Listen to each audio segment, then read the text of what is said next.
구원받으셨습니까? 구원받은 사람이라 하더라도 성령님을 따라 걷지 아니하면 육적인 그리스도인으로 살아갑니다. 육적인 그리스도인으로 살아가는 것은 신앙생활을 하면서 굉장히 괴로운 일입니다, 여러분. 왜? 모든 신앙생활과 삶과 자녀를 키우는 문제와 돈을 버는 문제, 공부를 하는 문제, 심지어는 교회 와서 헌신 봉사하는 것도 노동이 되는 겁니다. 힘들어 죽는 겁니다. 우리 해보지 않았습니까? 초신자들은 모르겠지만 교회 생활 5년 10년 한 사람들은 겪은 일입니다. 참 힘들죠. 성령님을 따라 걷지 아니하면 늘 인생이 외롭고 지치고 힘들게 됩니다. 신앙생활과 세상생활에서 기쁨과 승리를 맛보려면 성령님을 따라 걸어야 합니다. 성령님을 따라가면 십자가의 삶을 살 수 있습니다. 성령님을 따라가면 나는 죽고 내 안에 예수님이 사십니다. 성령님을 따라가면 결코 정죄함이 없습니다. 성령님을 따라가면 죄와 육신과 세상을 이길 수 있습니다. 성령님을 따라가면 치열한 영적 전쟁과 삶의 전쟁에서 승리할 수 있습니다. 모든 보화가 성령님을 따라가는 데 있습니다. 그러면 어떻게 해야 성령님을 따라갈 수 있나? 세 가지로 나눠서 말씀드릴게요. 첫 번째, 성령님의 일에 내 마음을 먼저 두어야 합니다. 이게 최우선 순위입니다. 성령님의 일에 내 마음을 둬야 한다고요. 그러면 가장 먼저 일어난 일이 정죄감이 사라집니다. 죄책감이 사라집니다. 이게 없으면 자유할 수 있는 거예요. 조심하실 것은 그리스도 예수님 안에 있다는 말은 구원받았다는 말인데, 구원받으면 정죄함이 없는 거 맞습니다. 그런데 이거 조심해야 돼요. 왜? 이거는 칭의라는 겁니다. 어려운 말로 justification. 예수 믿고 구원받을 때 과거의 죄, 현재의 죄, 미래의 죄가 다 사해지면서 죄인의 신분에서 의인의 신분으로 바뀌었다는 것이지 죄를 안 짓는 게 아니에요. 앞으로도 지금도 짓고 있지 않습니까? 그러니까 무슨 말 하고 싶냐면, 신분은 왕자의 신분인데 왕자가 게으를 수도 있죠. 왕자가 책 안 볼 수도 있죠. 족보, 신분은 왕이요, 왕의 가문인데 죄를 지을 수 있는 거 아니에요. 그럼 어떻게 안 짓느냐? 나와 있잖아. 보세요. 육신을 따라 구원받아도 육신을 따라 걷지 아니하고 성령님을 따라 걷는 사람에게만 구원 이후에 정죄함이 없는 겁니다. 놀라운 법칙이죠. 성령님을 따라가면 그리스도 예수님 안에 있는 생명의 말씀이 우리를 죄에서 자유롭게 하는 거죠. 그러면 육신을 따라 걷는 것과 성령님을 따라 걷는 것의 결과는 뭔가? 결과가 있습니다. 같이 읽습니다. 이는 육신을 따르는 자들은 육신의 일들을 생각하고 성령님을 따르는 자들은 성령님의 일들을 생각하기 때문이니 육신적인 생각은 사망이요 영적인 생각은 생명과 평안이니라. 아멘. 그래서 성령 충만하지 못하고 기쁨이 없고 평안이 없는 것은 본인의 문제라 이 말입니다. 구원 이전에는 모르지만 구원 이후에는 본인의 의지와 결단이 있어야 합니다. 나와 내 집은 주님을 섬기겠노라 라는 이 의지에 결단할 때 하나님이 도우시는 거지, 언젠가 도우시겠지 안 돕습니다. 안 돕습니다. 하나님은 절대 우리를 기계적으로 다루지 않습니다. 성령님을 따라 간다는 것은 뭐냐? 영의 일들을 먼저 생각하는 겁니다. 영의 일들의 우선순위를 두는 겁니다. 골로새서 3장에 보시면 이렇게 우리가 항상 위의 것들을 구하고 영의 일들을 먼저 생각하면 우리 영 안에서 일어나는 일들을 의식할 수가 있습니다. 어떻게 영적인 것들을 분별할 거라 물어보는데 그거는 도딱가가 되는 게 아니에요. 그게 아니에요. 항상 생각이 먼저예요. 뭐를 생각을 먼저 하는가에 따라 오늘 나는 그게 딸려가는 겁니다. 대저 그 사람이 생각하는 바가 그 사람이라. 오늘 이 시간 바뀌지 않으면 내일 안 바뀝니다. 그때 같이 가는 겁니다. 신앙은 now and here. 지금 여기서 행하는 것이고 지금 여기서 바꾸는 거지 나중에 바꾼다는 말은 거짓말입니다. 이런 거 압니까 여러분? 성령 안에 거한다 이런 말 들어봤죠? 주님 안에 거한다. 이거 오해하지 마세요. 설명드릴게요. 어떤 거 비슷한가 하면 비유를 들을게요. 자, 우리가 밖에 있다가 막 추운 날 밖에 있다가 집 안에 들어가잖아요. 딱 들어가 문 딱 여는 순간 뭐를 느껴요? 훈훈함을 느끼죠. 따뜻하죠. 그리고 좀 씻고 나면은 쾌적하죠. 그리고 집에 가면 아이고 집에서 좋다 이런 생각 들죠. 그러다가 1시간쯤 지나면 그 마음이 있어요, 없어요? 없습니다. 그때만 있습니다. 그런데 1시간이나 지나면 그냥 편안함만 느끼는 거야. 내가 방 안에 있구나. 뭐 그 정도예요. 따뜻하다, 쾌적하다 계속 못 느껴요. 잘 들어보세요. 이거 중요한 비유입니다. 그런데 겨울날 문을 열고 딱 나갔습니다. 바람이 쉥 붑니다. 뭐 느낍니까? 어이구야, 이거 바람 분다야, 비 온다야, 우산하고 막 갖고 나가죠. 그때부터 막 날씨가 안 좋은 날 막 돌아다니고 있으면 집이 그리워지잖아요. 그렇잖아요. 사실 인간은 왜 집을 그리워하고 왜 고향을 그리워하느냐? 우리 본향이 하늘에 있으니까 확실한 거예요. 이거는. 근데 그때 못 느끼는 거지. 중요한 얘기 할게요. 그러면 보세요. 주님이 내 안에 거하신다는 말은 내가 추위에 떨다가 방 안에 들어간 느낌과 똑같습니다. 섬에 성령 충만을 받으면 난립니다. 아이고 따뜻하네, 아이고 충만하네, 우와 주님이 나와 함께 하시네. 그러다가 함께 하나? 자, 요게 느낌이 온다는 거예요. 왜 그런가 하니까 방 안에 계속 있으니까 모르는 거야. 주님의 보호하심을 받고 있으니까 못 느끼지만 주님은 함께 하신다. 그거를 주님 안에 거한다라고 말합니다. 요거 예화 잘 기억하시면 힘들 때 일어날 수 있습니다. 내가 지금 방 안에 있나 없나 확인하시면 됩니다. 이와 같이 우리가 성령님을 따라 걷는다는 거, 영예를 생각하는 거 항상 의식할 수는 없다. 방 안에 있는 거 있을 때 뭐 우리가 막 편안함을 계속 느끼는 게 아니듯이. 그런데 하나님을 아는 것과 하나님의 뜻에 대해 지극히 민감한 직관을 가질 수 있다. 뭔 말인지 아시겠어요? 근데 이러한 경건의 삶은 우리가 경건의 삶, 영적인 삶이라 그래요. 성령 충만한 삶 다 같은 말인데 믿음의 삶, 경건의 삶이라 합시다. 제일 무난해요. 경건의 삶, 거룩한 삶, 이거는 잘 들으세요. 위대한 영적 체험을 통해 이루어지는 게 아니라는 겁니다. 그걸 아셔야 돼요. 예배 시간에 한번 막 뜨거워지고 눈물을 내고 했다 해서 위대한 삶을 살 수는 없다는 걸 아셔야 합니다. 성경의 법칙입니다. 그럼 뭐냐? 경건한 삶, 믿음의 삶, 신앙의 삶은 매일매일 일어나는 일상의 삶 속에서 하나님 안에 거하고 쉴 때만 가능하다. 중요합니다. 이게 주님 주시는 평안을 일상에서 누려야 합니다. 일상 삶에서 주님 안에 거해야 합니다. 그리고 일상 삶 속에서 주님 안에 쉬어야 합니다. 여러분 이거 몇 번 얘기했습니다. 일상의 삶이 신앙생활이다. 한번 따라합시다. 일상생활이 신앙생활이다. 일상생활이 신앙생활이다. 조금 안 됩니다. 그래서 영을 생각하는 성도들은 환경이나 세상 가치관의 지배를 받지 않습니다. 그 뭐라고 그거 다 지배를 받아요. 내 생각이, 내 우선순위가 성경과 하나님이 있지 않기 때문에 내 주변 환경과 직장에 그렇게 힘들어지고 짜증이 나는 거예요. 그렇지 않습니까? 질문 하나 드릴게요. 예수 믿는 사람의 진짜 행복과 안식은 어디 있을까요? 주님을 따라가는 데 있나? 아니에요. 놀라운 답이 있습니다. 잘 들어보세요. 예수 믿는 사람의 진짜 행복과 진짜 안식은 단순히 그리고 조용히 하나님의 뜻을 행하는 데 있다. 그거 아세요? 친구들 다 대비해보세요. 이 답이에요. 하나님의 뜻을 복잡하지 않게 맨날 얻어 터져가면서 막 이렇게 막 반항하면서 가는 게 아니라 그냥 조용하게 단순하게 그냥 하나님 내게 맡기신 그 뜻을 행하면 거기에 행복과 안식이 있다고 성경이 증거합니다. 오늘 이 부분 잊지 마세요. 하나님과 하나 된 삶을 사는 영혼들은 주님의 일을 할 때와 똑같은 열심으로 일상생활에 일어나는 모든 일들을 기쁘고 즐겁게 할 수 있다.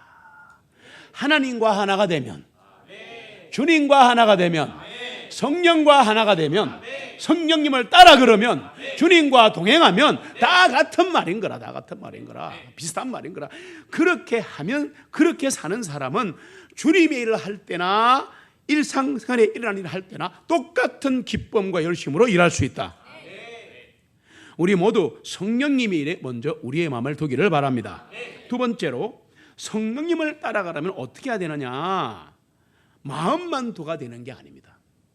마음만으로 되는 게 아니에요. 그렇게 해서 우선 마음이 갔으면 어떻게 하느냐? 성령님의 인도하심에 순종해야 합니다. 두 번째는 순종입니다. 로마서 8장 14절. 하나님의 영은 우리들에게 감동을 주시고 우리를 인도하시고 절제하게 하시고 확신을 주시고 내 속에 증거를 주시면서 영의 인도를 나타내십니다. 그래서 그분의 뜻 안에 거하게 합니다. 성경대로 되는 거예요. 많은 경우에 성도들의 영 안에 나타나는 이러한 성령님의 인도하심은 굉장히 섬세하기 때문에 분간하기가 힘듭니다. 여러분 조심하셔야 됩니다. 그냥 톡 주어졌다고 무조건 어떤 일 하지 마세요. 이제 오늘 말씀을 통하여 우리에게 약간의 경고가 지금 주어지는 겁니다. 잘 들어보세요. 지금부터는 5분간 잘 들어보세요. 어떻게 하면 하나님의 인도하심인가 아닌가를 알 수가 있나? 또 인도하심 같은데 확실하게 인도하심인가를 어떻게 알 수 있나? 우리 관심 많잖아요. 엄청 많잖아요. 아니 여기 때문에 기도하는 사람 얼마나 많은지 몰라요. 성경은 간단하게 답을 합니다. 제가 좀 풀어서 말씀드릴게요. 하나님의 인도하심은 죄송한 표현 쓸게요. 초신자일 때는 잘 모릅니다.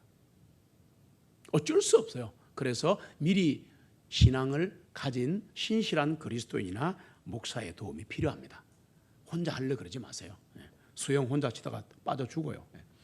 그래서 하나님의 인도하심은 우리의 신앙생활이 더욱 성숙해지고 또 혼의 감정이나 충동들이 좀 가라앉고 충동과 막 이런 어떤 격동에 의해서 움직이는 이런 것들이 조금 가라앉고 마음이 막 분주하는 것이 사라지는 그게 점점 됨에 따라 인도하심이 보이게 됩니다. 그러니까 거꾸로 말하면 혼의 감정이나 충동들이 먼지처럼 우리를 못 보이게 하는 것입니다. 마음이 분주하면 인도하심이 안 보이고 내 길만 보이니까 하나님은 왼쪽 가라 그러는데 자기가 오른쪽 가는 거예요. 예를 들어 볼게요. 중요한 예를 들겠습니다. 우리가 어떤 일을 하도록 부탁을 받았습니다. 봉사해 볼래요? 전도해 볼래요? 어쩌고 저쩌고 이렇게 선교해 볼래요? 뭐 이렇게 했어요. 자, 부탁을 받았어요. 근데 우리 영 안에 거리낌이 있어요. 거리낌이란 말 알죠? 있어요. 내가 해야 되나? 그럴 때는 잠잠히 기다리면서 성령님의 인도하심을 기대하면서 기도해야 합니다. 절대 섣불리 no, yes 하지 마시기 바랍니다. 그건 참 자기 고집이에요. 왜냐하면 우리 마음속에 어떤 중요한 일이나 선한 일이라 하더라도 남을 돕는 일이라 하더라도 이 내 속에 내가 구원받았는데 거부감이 생겼다는 것은 하나님께서 아니다라고 말씀하실 확률이 높기 때문입니다. 이걸 이용하지는 마세요. 그런데 하나님의 영은 자신의 자녀들을 부드럽게 인도하시지 억지로 끌어당기거나 밀어넣지 않는다는 걸 아시면 됩니다. 그래서 하나님의 자녀들이 잠잠히 기다리며 순종하고자 한다면 틀림없이 하나님의 인도하심을 깨달을 수 있습니다. 한 개 더 주의할 게 있습니다. 성령님의 인도하심을 받을 때 우리의 의지를 사용해서 스스로 선택하기 전까지는 어떤 일도 하지 마십시오. 누가 시켰다고 하는 거 아닙니다. 그리스도인은 권고를 말하는 게 아니에요. 그게 아니에요. 잘 들어보세요. 다시 한번 할게요. 성령의 인도하심을 받았다는 확신이 왔죠. 그렇다 하더라도 내 의지를 가지고 스스로 선택하기까지는 일을 하시면 안 됩니다. 이런 일을 해라 저런 일을 해라는 감동이나 인도하심이 있을 수 있습니다. 그런데 그 느낌을 하나님 말씀에 비춰봐야 합니다. 그리고 분명히 내 지식 필요합니다. 지금까지 지식 경험 그리고 내 마음 또 이거로 하나님의 뜻이 확실하다라는 판단이 내려진 다음에 해야 할 일이 있습니다. 내가 스스로 해야지 그 일을 하는 선택이 내려지기까지는 그 일을 하시면 안 됩니다. 오늘 굉장히 중요한 인도하심과 인도하심에 따른 선택 결정을 말씀드렸습니다. 성령께서는 우리에게 지식과 판단력을 주셔서 우리 안에 선과 악의 길을 분별하게 하십니다. 사도 바울은 또 하나님 앞에서 행해야 될 성도들의 합당한 행실에 대해서도 기도합니다. 골로새서 1장에 가시면 모든 지혜와 영의 깨달음 안에서 주님의 뜻을 아는 지식으로 충만해야 합니다. 그래야 주님께 합당하게 행함으로 그때부터 열매가 맺히는 거예요. 그러니까 무작정 막 열심히 한다고 되는 게 아닙니다. 순종의 수준이 믿음의 수준이에요. 그래서 우리 모두 성령님의 인도하심에 순종하기를 바랍니다. 마지막으로 성령님을 따라가려면 어떻게 해야 되느냐? 영의 생명이 바깥으로 나타나야 합니다. 조금 어려운 말 했으니까 설명할게요. 요한복음 7장. 뭐가 바깥으로? 영의 생명이, 내 생명이 바깥으로 나타나야 돼요. 그게 뭔 말이냐? 요한복음 7장에 보시면 37절로 39절을 같이 읽습니다. 그 명절의 큰 날인 마지막 날에 예수님께서 서서 외쳐 말씀하시기를 누구든지 목마르거든 내게로 와서 마시라. 나를 믿는 자는 성경 기록이 말씀하신 것 같이 그의 배에서 생수의 강들이 흐르리라 하시니라. 이는 주님을 믿는 자들이 받을 성령님에 관하여 주님께서 전하시는 말씀이라. 예수님께서 아직 영광을 받지 못하시기 때문에 그들에게 아직 성령님을 주지 아니하시기 때문이더라. 아멘. 성경 기록이 말씀하시기를 목마르거든 내게로 와서 마시면, 나를 믿으면 배에서 생수의 강이 흐른다는 말은 성령이 충만하다 그 말입니다. 자, 그런데 그러면 들어왔죠. 잘 보세요. 이 쌍 법칙은요, 인풋이 있으면 아웃풋이 있어야 돼요. 이게 기독교인들이 아는, 이게 그리스도인이 이게 안 되는 거예요. 듣기는 막 당나귀 귀처럼 들어가면 근데 이게 안 되는 거예요. 행하는 게 안 돼. ET야, ET. 잘 들어보세요. 무슨 말인지. 만약에 우리가 먹는 걸 계속 인풋하고 아웃풋 안 하면 3일 만에 죽어요. 아십니까? 지금 설교 시간이니까 내가 그냥 부드럽게 얘기하잖아. 나쁜 거 말고 좋은 게 더라도 흘려보내야 합니다. 그래야지 썩은 물이 안 되고 그게 샘물이 되고 옹달샘이 되는 거예요. 흘려보내야 되는데 이거를 못하는 거예요. 우리가 마지막 말은 이 말입니다. 지금 이 말을 하는 거예요. 그래서 흘러 들어온 게 있으면 바깥으로 흘러나가는 게 있어야 한다. 인풋이 있으면 아웃풋이 있어야 육체도 건강하고 영혼도 건강하다. 주님의 많은 자녀들이 영이 억압된 가운데 고통받고 있습니다. 교회 와서 은혜만 받으려고 하는 거야. 받았으면 줘야지. 꼭 전도만 말하는 게 아니에요. 육체 운동이 부족하면 몸이 약해지는 것처럼 영이 넘치게 흘러가지 못하면 영이 고통을 당한다. 이 법칙 알고 있어야 한다. 그래서 우리 안에 있는 영의 생명은 바깥으로 표현될 수 있어야 한다 그 말입니다. 그렇지 않으면 영이 나약해지고 받아들이는 데만 익숙해지는 거죠. 영이 정상으로 활동할 때는 영이 자연스럽게 흘러나옵니다. 이거는 수다스러운 본성의 삶하고는 달라요. 막 뭘 하려는 게 아니에요. 자연스럽게 그냥 물이 흘러가듯 가는 겁니다. 옹달샘에 물이 넘치면 그냥 넘어가듯이 아주 건강한 물이 흘러가면 마신 사람이 아주 생기를 얻지 않습니까? 썩은 물 먹으면 그 사람 죽고 나도 죽어요. 사도행전 3장에 보시면 이 내용 안 읽어도 알겠죠. 네. 베드로와 요한이 기도 시간이 돼요. 기도 시간은 정해놓고 하는 게 제일 좋습니다. 그래서 올라가는데 거기 안전뱅이가 있지 않습니까? 그래서 뭘 얻을까 싶어서 쳐다보는데 그때 베드로가 뭐라 그랬어요? 은과 금은 내게 없거니와 내가 가진 것을 네게 주노니 나사렛 예수 그리스도 이름으로 일어나 걸어라 이랬지 않습니까? 그러자 오른손을 잡아 일으켜주자 발과 발목에 힘을 얻으면서 뛰어 걷고 성전에 들어가면서 하나님을 찬양하니까 모든 사람이 그걸 보고 난리가 나서 어떻게 결과가 뭐예요? 5,000명이 예수를 믿는 거야. 자, 이 기적 사건으로 어떤 일이 나는가? 사도행전 4장으로 갑니다. 1절로 4절 같이 읽습니다. 사도들이 백성에게 말하고 있을 때에 제사장들과 성전의 경비장과 사두개인들이 그들에게 와서 사도들이 백성을 가르치고 예수님을 통하여 죽은 자들로부터 부활을 선포함으로 그들이 근심하여 그들을 붙잡아 그 다음날까지 가두었으니 이는 그때가 이미 저녁 무렵이 되었기 때문이라. 그럼에도 불구하고 그 말씀을 들은 많은 사람들이 믿으니 그 사람들의 수가 약 5,000명이나 되니라. 아멘. 자, 기적입니다. 기적인데 그러면 이 5,000명이나 믿게 된 결과가 뭐냐? 5절로 8절에 결과가 나옵니다. 이 일 때문에 5,000명이 예수 믿으니까 난리가 났잖아 지금요. 이게 뭔 일이냐? 저놈 잡아야 한다. 이거 데리고 갖고 죽을래 살래? 니 그 권능 누가 준 거야? 그러니까 그 자리에서도 베드로가 성령이 충만하여. 근데 충만한데 두드려 맞고 싶어 이러고 있으면 안 되는 거예요. 그럼 영이 죽어요. 충만했죠? 들어왔죠? 성령이 내게 들어왔죠. 충만하다는 성령님이 지금 임하신 거야. 임하니까 어떻게 해요? 입으로 받잖아 지금. 흘러나가야 되는 건가요? 흘러나가야 되는 거야. 그래서 베드로가 성령님으로 충만하여 말하기를, 이게 들어오면 나간다 법칙입니다.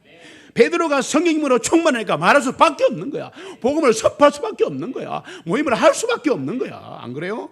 성령님이 베드로 영 안에 충만하게 흘러들어오자 베드로는 담대히 정감으로 영을 바깥으로 흘러보냈다, 그 말입니다. 잊지 마세요. 주님을 믿는 자들에게는 이런 일이 일어납니다. 그 배에서 생수의 강들이 흘러나리라. 성령으로 충만하리라. 우리 신앙생활의 풍성함은 우리가 영의 생명을 다른 이에게 부어주는 것과 비례하는 겁니다. 어떻게 하면 신앙이 풍성해집니까? 내 걸 주어대는 거예요. 복음 선포, 산돌 모임, 새가족 섬김, 회심 사역, 사역 봉사, 이런 것이 우리의 생활을 풍성하게 함으로 성령 충만해지는 겁니다. 간혹 성도들이 하나님이 주시는 그 어떤 사인이나 영을 제재할 때가 있습니다. 나는 안 해, 못해. 그러면 자신의 영을 묶어버리는 경우가 있습니다. 이거 성경적인 용어들이에요, 전부 다. 그러면 이거 깨트려야 되는 거예요. 우리가 영이 묶여버리고 그렇게 되면 하나님 위해 헌신할 때 갈등이 와요. 해야 되나 말아야 되나. 절대 하나님 주시는 은혜를 그대로 받으세요. 예. 우리의 영 가운데 성령님이 자유롭게 일할 수 있기를 소원합니다. 그리고 다른 이에게 나눠줍시다. 그러면 나누어 주면 주님은 우리 안에 성령이 충만하게 하십니다. 결론 내릴게요. 오직 성령님만이 영의 영역에서 일어나는 행사들을 파악합니다. 우리는 모릅니다. 영은 몰라요. 성령님만이 하신단 말이에요. 그러니까 그분에게 순종할 수밖에 없는 거예요. 한 가지만 주목합시다. 성도들이 영을 사용할 때 영의 전쟁 중에서도 조용해진다는 겁니다. 마무리할게요. 성도들이 영을 사용할 때는 영의 전쟁 중에 조용해진다는 거. 승리는 오직 조용하고 단순한 말씀 가운데 온다. 그래서 열왕기상 19장에 보시면 안 필요돼요. 거기 보시면 엘리야가 나옵니다. 앞에서 전쟁할 때는 난리였습니다. 갈멜산에서 싸울 때는 난립니다. 엘리야가 그때마다 조금 덜 떨어져가지고 그래가지고 덤벼 800명 800대 1 해봐. 그래갖고 막 아침에 너희들이 한번 해봐. 자 여기 한번 송아지 불태워봐. 그러니까 이 바알 제사장들이 뭐랍니까? 막 하다가 안 되니까 막 지 몸을 막 자르고 난리 났죠. 그러니까 성경에 보면 이렇게 나옵니다. 너희 신은 똥 누러 갔나? 요래 믿고 옵니다. 앉아가지고 그만큼 요란하게 진정했어요. 그리고 끝나니까 막 구름 하나가 딱 나타나니까 어떻게 해요? 왔나 보입니다. 그래 왕이시여 지금부터 비 올 겁니다. 네 따라오시오. 그리고 허리 딱 메고 따라와. 요란합니다. 딱 내려가고 전쟁 끝나고 나니까 이사벨 여자가 죽이쁘라. 엘리야 죽여라. 그리고 군사를 보내니까 남자가 되고 여자가 그래 한마디에 머리에 겁을 먹어. 겁을 팍 뭐 도망을 다니지 않습니까? 잘 보세요. 요란해요. 그런데 호렙산에 가지 않습니까? 그런데 호렙산에 가서도 동굴에 숨어 있잖아요. 이제 앞에 온 게 너무 힘이 들어가지고 하나님이 나와라. 동굴에 서라. 그러고 뭘 보시는지 아세요? 엘리야 딱 세워놓고요. 그 앞에 지진이 나잖아. 와, 되게 재밌었을 것 같아요. 팍 지진이 나오고 바위가 터지고 막 이거 완전 무협지야. 이거는 완전히 막 공상과학 소설 아니에요? 팍 터지고 막 불이 막 일러고 막 엘리야 놀라고 막 이랬으니까 바람 후에도 지진 후에도 불에도 하나님은 모습은 보이지 않고 음성도 들리지 않더라. In a small still voice, 작고 세밀한 음성으로 엘리야야. 여러분 성령의 음성은 세밀하십니다. 분주하고 힘들고 막 정신없고 이러면 안 들립니다. 불렀는데 안 들려요. 보여주신 거야. 앞에서 막 터지고 난리인데 안 들리는데 조용하게 들리는 거야. 그래 엘리야가 가만히 있으니까 내려가서 왕을 세워라. 이렇게 또 일을 주시는 거야. 되시기를 축복합니다. 성도들의 영을 강건하게 하시고 원수 마귀들의 세력을 대적하게 하시는 분은 성령님이십니다. 우리가 아니에요. 우리에게는 이같이 오직 성령님을 따라가게 하는 십자가를 중심으로 한 영의 생활이 필요하다. 기억하십시오. 나의 십자가를 지고 주님을 따라간다는 거, 이거는 무턱대고 열심히 하거나 무조건 희생하는 것이 아니다. 성령님을 따라 걷는 것이 십자가의 삶이다.